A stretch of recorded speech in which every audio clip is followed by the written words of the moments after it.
vrijeme, pa moramo krenuti od definicije pravaštva, nekakvog pokušaja stvaranja zaokruženja pojma pravaštva, ukupno i u njegovo vrijeme. Pravaštvo je nacionalni pokret hrvatskog integralnog nacionalizma, građanski pokret, liberalni pokret, pokret koji je u hrvatski politički prostor donio tekovine Francuske revolucije, ideju slobode govora, nacionalizam, sve što preporodno vrijeme još nije imalo. Krležar ga smješta lijevo u predgovoru Podravskih motiva. Historiografija druge Jugoslavije, u koje vrijeme su, što je svojevrstan krimen našeg vremena, nastala najkapitalnija bar dijela povijesti pravaštva, Šidaka Gros, osobito Mirjane Gros, i od Ljerke Kuntić, pa su to sada Matković, Gabelica i puno da ne nabrajamo tko, ali ova su najkapitalnija, najsveobuhvatnija. Ona su rađena pozitivistički, teleološki, ona su rađena sa puno faktografije, sa malo interpretacije, kako je to već vrijeme bilo kada su se oni radili. Tu bi ja samo si dopustio jednu malu digresiju, da su moderne, suvremene metode povijesne, metodologija u humanizmu relativno kasno stigla u naše krajeve. U povijesti imali ste, recimo, dakle, nakon Drugog svjetskog rata logika povijesnih radova je bila uvelika slična nacionalno određenim režimima iz vremena prije Drugog svjetskog rata i kraja 19. stoljeća, čak epopejna povijest se pisala. Nije se išlo metodološko široko, nije se išlo puno interpretativnost, nije se povlačila tako multidisciplinarno pitanje kao ovo o čemu mi sad govorimo, pa mi promišljamo Tina Ujevića kroz nekoliko njegovih slojeva i okolnosnih slojeva. To tada nije bilo, to je Mirjana Gros 50-ih godina donijela u Hrvatsku na filozofski put. I to se kod 2000. već jasno vidi, ali ona je taj put, bar što se povijesti tiče. Dakle, pravaštvo je bilo slično kao i drugi, pravaštvo je presjek skupova uvjerenja Ante Starčevića i Eugena Kvaternika, čije uvjerenja nisu bila jednaka. Ona su bila različita u pitanju ko je Hrvatima veći neprijatelj, Beč ili Pešta. U pitanju klerikalnosti, u pitanju religije. Starčević je bio laik, on je bio... Svi su ti nacionalistički pokreti tada bili antiklerikalni. Zato što je tada politika crkve bila očuvanje, kao što uvijek jest, očuvanje starih, monarhičnih, to je vrijeme stvaranja nacije, moderne nacije.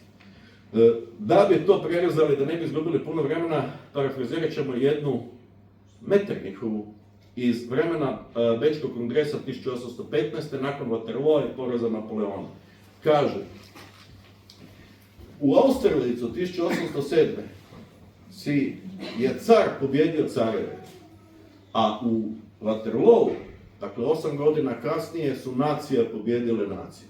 Jer je ta kolektivna svijest, identitetska, po tim onim osjećaju zajedništva, zajedništvo je neodvojivo od građanskog. Nacionalni osjećaj uvijek išao paralelno sa pokretima građanskog. To su, takav je bio Frič pa da sad ne nabrajamo u okviru monarhije, samo Dunavske, znači Habsburške, pa Austro-Ugarske, koji je kakav nacionalni pokret i kako se dogodilo. Recimo u Mađarskoj su to bili liberali, mađarski liberalizam, i Košut prije, Košut je naravno početak taj, to je ono što je u književnosti romantizma. Međutim, je ključna stvar stvaranja građanskog staleža, primjerice u Mađarskoj, bio od Sehenija, reformatora mađarskog, mogućnost da banke založe zemlju aristokratu. Time je aristokrat mogao doći, zemljoposjednik mogao doći do novca i ući u položaj industrijalca. Dok je to bilo onim propisima koji su štitili od ovrhe, zemljoposjednika i plemića, nije to, taj je stalež trnuo. To je pravaštvo. Međutim, mi ne možemo sada raditi, ja se bavim pravaštvom. To je moj prvi poziv u povijesnom, moj doktorat je o pravaštvu, odnosno adaptivnosti pravaštva. Do 1895. do raskola. Ali mi, da bi osjetili Timojevića i trenutak kada on stupa u svijet pravaštva, moramo ići kasnije. A to kasnije je dakle, još jednu rečenicu bitnu. Pravaštvo cijelo vrijeme od etičkog, idealističkog stava, bez programa pisanog. Prvi pisani program je 1894. okvirni program. Do tada Starčević je etički genij. Starčević on se protivio itekako ideji da bi on bio otac domovine. Znači, Starčević je onaj nacionalist, idealist, etički razbijač mitova, protivnik Jelačića jer je za strance radio protiv. Njemu su bili njegovi su bili uzori vrline za svakoga Hrvata su bili Petar Zrinski i Frankopan. Jer Petar Zrinski i Frankopan su po Starčeviću postradali za Hrvatsku, a ne za Beč ili za neke nadnacionalne ideale. Kako je pravaštvo ulazilo u svijet politike iz onog idealizma, tako su u njemu narastale unutarnje tenzije. I tako su oni u svojoj toj adaptivnosti, kao i svaki pokret, morali sklapati nekakve kompromise i počeli su se razlikovati. Pravaštvo je sigurno najautoktoniji hrvatski nacionalni proizvod u političkom smislu. 1895. Hrvatskom Banskom, dakle dogodio se prije toga najvažniji događaj poražavajuć za pravašku i za štrosmajerovski oblik hrvatstva kroz jugoslavenizam, austro-jugoslavenizam koji je htio položaj Hrvatske koja će privući, to je nastavak Ilirskog pokreta. Ali za njih je sve, tragedija se dogodila ulaskom monarhije u dualizam i kada su se hrvatski prostori našli raspolučeni između ingerencije Beča i Pešte i to je dovelo do velikog razočarenja. 1867. je Austro-Ugarska, 1868. je Hrvatsko-Ugarska, 1873. je revizija nagodbe od kojeg nema ništa, Riječka krpica je prije katastrofa. Hedrvari sjedne na Hrvatsku, užas. I sad ti budi hrvatski nacionalist, ti se za nešto. To je iluzor. Dolazi i sad se polako formiraju dvije struje. Jedna struja, to su budući Frankovci, čista stranka prava. Ona, a zašto ti stojiš? Da. Jedna su Frankovci, lojalni Beču, sve klerikalni, ne klerikalni kao što je u Bosni, ali klerikalni. Oni žele zaslužiti u monarhiji bilo federalizam, bilo trijalizam, bilo što, jer shvaćaju da je Austrija jaka. Cijela povijest pravaštva se nada da će Austrija oslabiti. I Austrija oslabi u Austrijsko-Pruskom ratu, opet se boji za Austriju pak, prijete ovi drugi. Događa se ujedinjenje Italije, Risorgimento, navijamo za to, Kvaternik ima dogovoreno iskrcavanje talijansko na Jadran, ali Italijani se iskrcavaju to je sad naš, a ne tvoj. Kvaternik je kraj insurekcijskog, revolucionarnog pravaštva, to je prvi raskol, Kvaternik, ljudi okupljeni oko lista Hrvatska. Kao što ćemo sad doći na mladohrvatski pokret i napraviti, jer bi inače morali sjediti do jutra kad bi sad išli sve. 1895. godine događa se ključni događaj za veliki pravaški raskol na domovinaše ili domovinsko časopis Domovine i Frankovce koji postaju ta čista stranka prava, lojalna Beču i tako dalje. A ova će kasnije početi gledati preko granice i približavati se i ulaziti u hrvatsko-srpsku koaliciju kad se odvoje se, sad da doći ćemo na tu deltu. Od 1895. otvara se HNK. To sam vam htio ispričati jer je to prispodobivo. Ova sadašnja HNK.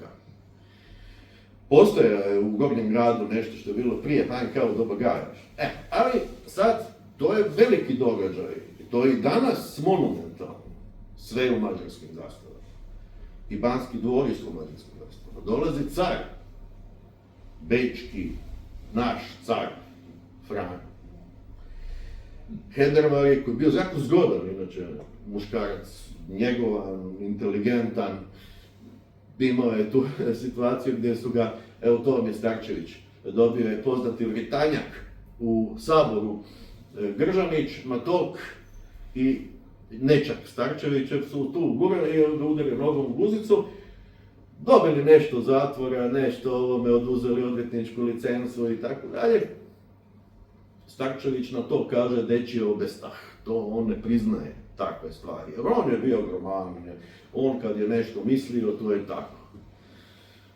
Za njega. I on je sličan na Ujevića po tome što je imao svoj svemir u koji rikošetirano nije moglo biti ništa, jer je taj filter bio i jak ego na neki način. No, dolazi i sad je raspoloženje slavljeničko oko otvaranja HNK, s druge strane ono i protumađarsko. 100-tinjak studenata spaljuju mađarsku zastavu ispred spomenika Bana Jelačića, koji je simbol, naravno, i borbe s Mađarima. Među njima i dva sina Frankova, Josipa Franka, koji će osnovati čistu stranku prava i koji je već postavljen loyalistički prema Beču i koji mora osuditi događaj kao političar u kome su njegova dva sina uhićena. Veliki hrvatski književnik i Starčevićanac, jedan iz tog, u to doba katoličko pravoslavno nikakve veze nije imalo sa hrvatskim nacionalizmom. August Harambašić je pravoslavac, najžešći mogući Starčevićanac, koji je imao tada 37 godina, a Ujević, sad, to je bitno, i njih 100 uhićuju, dobivaju 3-4 mjeseca zatvora, predvodi ih Stjepan Radić, budući najkarizmatičniji, možda vođa nekog hrvatskog pokreta HSS-a, koji će kasnije i preuzeti od pravaštva potpuno taj identitet i više ga niko neće. Kolika je karizma bila Stjepana Radića se može najbolje opisati time da je Stepinac kad je bio u Kraljevini Jugoslaviji žestoko napadao običaj da u podravskim selima i zagorskim selima kad je sahrana ide križ i slika Stjepana Radića se nosi iza tog križa, kao da je Bog. Tako je on pogodio, Krleža odlično piše o tome kako je Radić istisnuo pravašku retoriku svojom svečarskom, malo sa te svoje uvijek ekskluzivističke krležijanske visine malo papri, kao što je i Tina Ujevića paprio, iako mu je u lekciju napisao, na kraju napisao najveći hrvatski pjesnik između dva svjetska rata. I nikad Krleži Tinović nije bio jasan. Nije mu bio jasan zato što mu nije bilo jasno I te prosvjednike, uhićene, koje vodi Stjepan Radić, osim toga tu je i Dendi Vladimir Vidrić, koji će umrijeti ne tako dugo iza toga. To je ta generacija. Sad, jako važno, Ujević, kad ulazi u pravaški svijet, ulazi u mladohrvatski pokret. U tom času, kad se to događa, Ujević ima 3,5 godine. Dakle, on ulazi u mitologiju toga. U času kada Ujević ulazi u pravaštvo koje će se reći da ga on napustio i odao se jugoslavenizmu. On nije član stranke prava. Toga časa postoji da su se već dogodio raskol, pa se odvojilo od Milinovci od čiste stranke. Kako je u biti Hrvatsko Starčević, povratak Starčević, odustajanje od tog lojalizma i oni će ući u Hrvatsko-srpsku koaliciju. Dakle, kad Ujević odustaje od pravaštva, pravaštvo je već čitava lepeza očekivanja, koja izgledaju dosta bezizlazna. I ove tvrde linije, što je uvjetovalo takvu široku lepezu očekivanja u tom vremenu? Pa evo, frankovstvo je bilo, kako je bilo jako lojalno Beču, a to je značilo u ovom slučaju u doba ovo i na neki način i mađaronstvo. U tom času, a ove druge koketiraju lagano sa drugima. Prvo nastaje Hrvatsko-srpska koalicija, Supila i Pribičevića. Supilo je u tome jako važan, jer je on htio pod hrvatskim vodstvom, i opet ćemo doći na Krležu kad piše o Supilu, ali završimo faktografski dio. I Tim Ujević 1909. piše, ti mladohrvati, to su Matoševci. To su odbjegli od Milinovaca do 1910. To su ljudi koji se osjećaju, pravaštvo je bilo prvenstvena emocija, najmanje program, najmanje politika. I zbog toga je, pa realno 85% hrvatske književnosti, autora hrvatske književnosti su bili pravaši. Bilo, nisu oni imali tada iskaznice, ali bilo da su bili aktivni politički, bilo da se znalo da jesu. Samo Šenua nije, od ovih prije i Đalski je bio pa se odmaknuo i to je u svom romanu U noći opisao zašto se odmaknuo, a najizrazitije je vjerojatno Ante Kovačić, koji je u registraturi je pravaški program. To je Biblija pravaštva i u registraturi. U registraturi je Ivica Kičmanović je taj stekliš budući. Oni su imali o tome, a to vi koji imate sa filozofskim fakultetom ste nešto tako studirali, znate, čitali ste Flakera, pa ste kod Flakera stilska formacija mogli čitati o pravaškoj satiri. Starčević je i pravaštvo je uvijek išlo, ona je imala njihov prvi pravi satirički časopis Zvekan, je bio gorke satire i Starčevićevi nastupi u Saboru su bili takvi. I Starčević je bio političar jedini u Hrvatskoj koji je imao pune tribine. Pune su bile tribine studenata koji su toptali, navijali i tako dalje. Znači on je imao tu karizmu prometejsku i imao jako težak rječnik, to ne nepristojan. Imate jednu saborsku školstvu, pa onda on protiv njemačkog školstva, pa kako njemački profesori žderu i prižderu i tako dalje. Jako je sočan bio. I tada su i srpsku zastavu skinuli sa Preobraženske i spalili kao i mađarsku. Ti ljudi će kasnije biti